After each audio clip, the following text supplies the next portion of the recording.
Welcome to Mastering Life's Adventures, an educational podcast about tapping into your true self, the soul, the substance of your life, to discover what life's ups and downs are really about, and how to have a greater sense of purpose, peace, joy, and fulfillment. I am Dr. Judith Holder, your host, coach, psychologist, fellow seeker who enjoys diving into the connections between spirituality, psychology, wellness, and your everyday life's adventures. All preparing and polishing you like the facets of a magnificent diamond to be your best self. If you're craving more from your life, you are in the right place. Come, let's journey together and transforming what you know into who you really are. Mastering Life's Adventures begins now. Hi, I'm back. I'm here to talk with Christi Holder, who's a connoisseur of movies.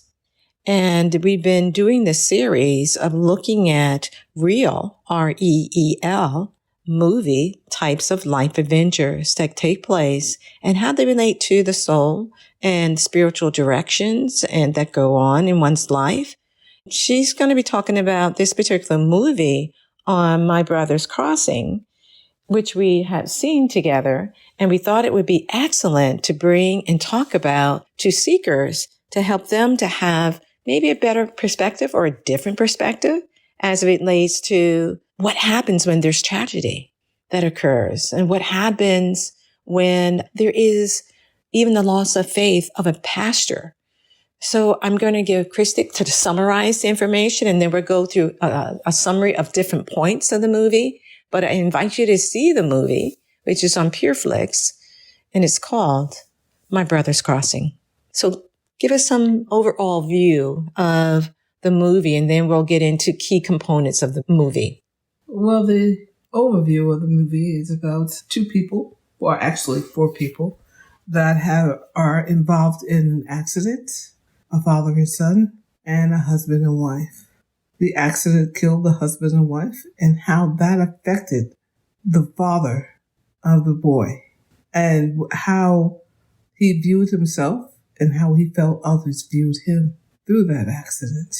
It's like when things occur, when we think that we cause a tragedy, there's always something called survival's guilt. And that's one of the things that he is going through, along with feeling that it was his fault due to the fact that these two people lost their lives because of him.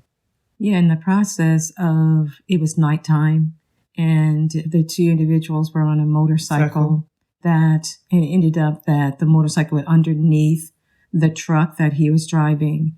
And it was horrific because, as you're saying, he felt like even though he didn't see it, the two individuals on the motorcycle, but he felt like there's a loss of life, two lives that have been lost in the process. I think the lights in which most of us have difficulties at night is the glaring of oncoming traffic, the lights that blind you. So it basically doesn't allow you to see what's happening in front of you. Mm-hmm. All he saw was the lights. Mm-hmm. He didn't realize that it was a motorcycle. So then, interestingly enough, the person who you were talking about in terms of the father was also a pastor. Yes. And that created some challenges for him being a pastor and the feeling as if he had caused the death of two individuals. Yes, but instead of leaning on his faith, he almost gave up his faith. And if it wasn't for others helping him through that time, he would have lost himself. Yeah, and this is sometimes the challenging of our soul, that our soul can go through certain experiences similar to this pastor, that it questions its abilities and its faith. And especially if we're not really connected to our soul, it doesn't mean that our soul doesn't exist. And it doesn't mean that the experiences that we're going through, the soul isn't experiencing as well. There's a growing situation for him in the sense of having others rally around him and to pick him up when he was down. And I like the saying that his wife said, Devil, not today. You won't break us today. Not today. And this was his wife. When he couldn't say it himself, his wife backed him up. It said, 2 or more gathered in my name, and I'm standing right here next to my husband. So there's 2 of us. Not today. Actually, 3 then. Huh? 2 or more gathered in my name. There you are in the midst of me. Yeah, and it was a good sense that even though he was really battling his faith and he actually was angry at God and asked God, why is this happening to me? Right. He had all these individuals at different points come up to say, I love you. Mm-hmm. Yep. As he says, stood in front of him and acted like a wall and gave him the ability until he was able to stand on his own.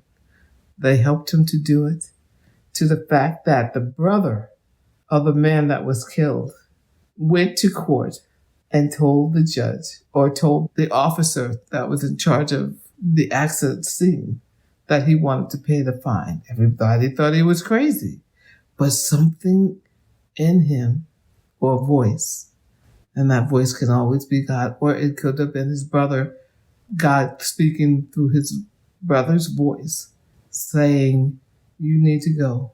You need to pay his fine. And because he did, and being obedience, that obedience made the judge show lenience. And that's the quality of what the soul wants for us to be able to garner. That is to be obedient, listening to that inner voice and that inner prompting, that intuition. And so that's our soul prompting, telling us to be able to do something. But sometimes we don't read it right. And we go against it. We say, no, I'm going to do it my way versus God's way. And so this was a great example of how he struggled with whether he was going to be obedient to go down to that courthouse or not. He ended up not wanting to be disobedient and wanting to be obedient to what he was being prompted to do. Even though it was a struggle, he still did what was appropriate. And that's what our soul wants us to do. It may be difficult. It may be challenging at times, but are you listening and listening grace, being willing to follow the inner promptings of your soul, which keeps you on that spiritual path? Due to that fact, that showed that minister God's love through someone else, or the forgiveness that he can receive from the family of the person who died. And that forgiveness gave him the ability and the okay for him to forgive himself. And that was interesting because truly he was not forgiving himself at all. He felt he was to blame for the loss of those 2 individuals. But the forgiveness is what our soul wants us to do, is that we're not going to always do it right. And there can be some horrific things that happen to us. And that how do we ask for forgiveness for ourselves, as well as in the situations or circumstances or the person that you may be dealing with, and how that sometimes is real initiation or testing, that if God can forgive us, why can't we forgive ourselves and do better? Exactly. Not only that, but by also doing that and listening to God, the people that came into the brother's life and telling him that, gave him the ability, because the man was not a God-fearing man, was not a churchgoer. He didn't necessarily believe, but his brother told him, just open your heart and pick up that cross and you'll be right there. Due to this tragedy, he was able to pick up that cross and to take on the mantle that his brother had, because his brother was a minister. He now becomes a minister due to that fact, due to his brother's love for God and wanting to help others. The one who died said, if I could only just save one. And what he didn't realize what he was saying is that one happens to be in his own family. But it wasn't just one, it was 2, because it was the one that was in jail that saved him too. Yeah, he had his son was, because of which they don't talk about, in the movie was in jail and serving a sentence, which we don't know all of that about, but we do know that through the movie that what his father did, which is Bob, we call him Bob, what Bob was able to do, and who was the person who lost his life in the motorcycle accident, actually touched so many different lives in so many different ways that it inspired his brother, as you're talking about, allowed Tom to be able to strengthen him in ways that would have never been known to Tom.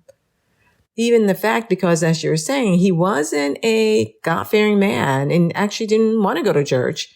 But when he was doing a training for his particular job and with the firefighters in the room, he had a person who was younger who came up to him and asked him some questions. And Tom started sharing about him, what he had, his wife who had the faith was able to give him strength in the things that he needed to do and get him through some difficult times. And this young man said, I don't have anyone like that. And then it ended up being. He said, well, I will pray for you. Will you allow me to pray for you? And as he started to pray for one, they all came in. And then he had to change from one to all and asking God to protect all of them. He was a firefighter at one time, and so was his brother. He understood where the young firefighter was coming from in the sense of being scared and how do you do your job, even though you are afraid for your life. So that was the start of his ministry, because he didn't realize that he could do that. It surprised him so much that he had to go home and tell his wife, it's like, I actually prayed for somebody today. Then the minister at the raceway told him that this is not about you. You may not understand that right now, but just remember, this is not about you. And basically what it was telling him, this is about God, that God, allowing God to speak through you to reach others. And between him and, because his last name was Clark. C.J. Clark and Bobby Clark, which were brothers. And then the minister came together and started a ministry together, us doing speaking engagements and telling their story, because it went viral. When he paid for the pastor's fine, which ended up being $5, which shocked everybody, that got the ball rolling.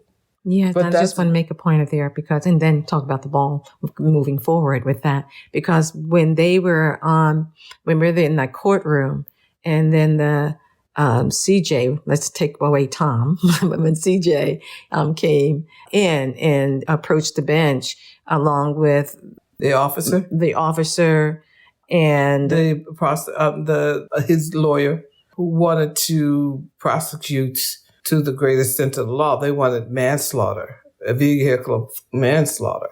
CJ would say, "What?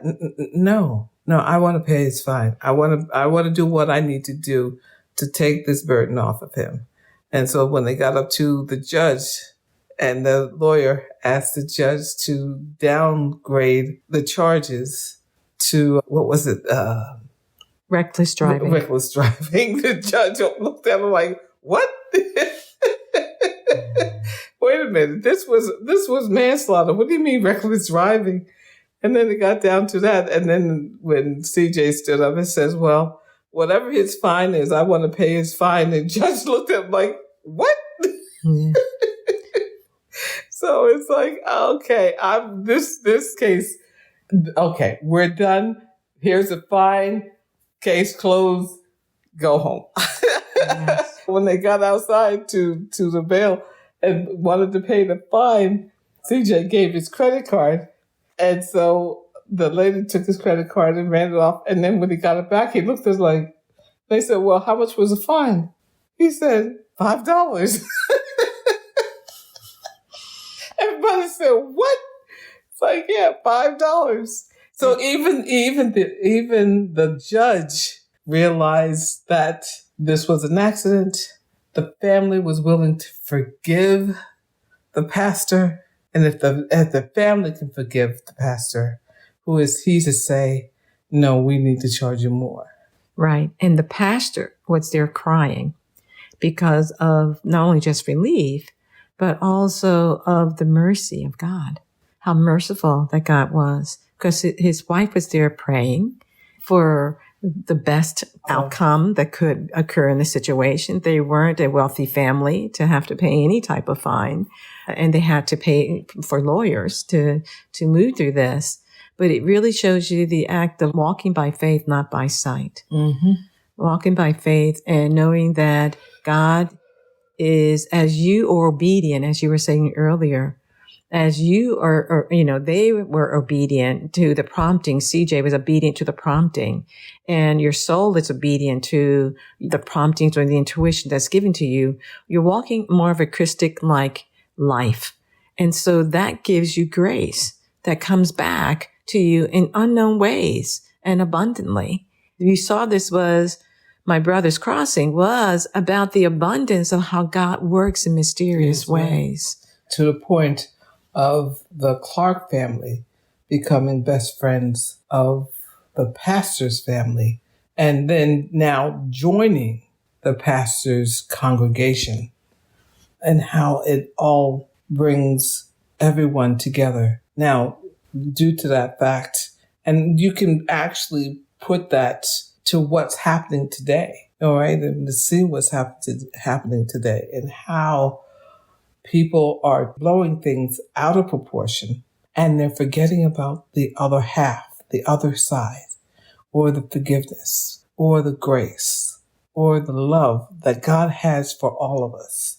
And they take it to the extreme of hatred and wanting revenge and doing harm to others for something that was an innocent accident. Right, exactly. And I think when you're talking about bringing it, up to the present day, this was really an issue around not race, because the pastor was African American and CJ's family was white.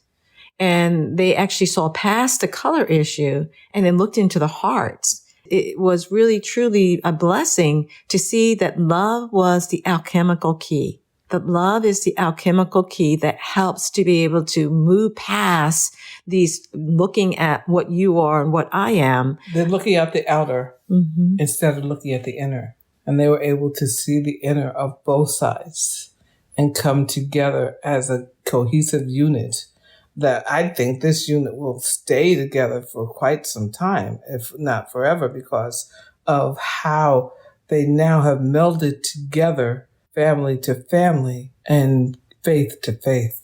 Yeah, and over a tragic situation comes so much more in terms of what God could use to work through these individuals that wouldn't have happened otherwise. It also moves them into working together at the youth ministry and helping the youth to be able to understand how these particular tragic situations have led to a greater openingness of heart, mind, and soul. And they're working together with each other and seeing you can transcend tragic situations. You can transcend them if there is prayerfulness. So by praying and by being always trying to be in God's grace and doing the best you can, and then also praying and knowing that God has a plan, God has a direction for each one of our lives. But we also have to be in alignment with being in listening grace and listening when God is trying to tell us something. What do you think about that? I think that, that was a clear understanding and a clear vision of that to this movie, in the sense of both sides were trying to listen to what was needed. One was unable to hear, so it went to his wife. And one was not willing to hear, so it went to his niece, because his niece was the first one to forgive. She's the one who made the call. She's the one that got the ball rolling. And he was at first saying, wait a minute, what do you mean you forgive him? I want this and I want that, towards the pastor. And she was saying, why, when it was an accident? He says, do you want to prosecute or do you want to persecute?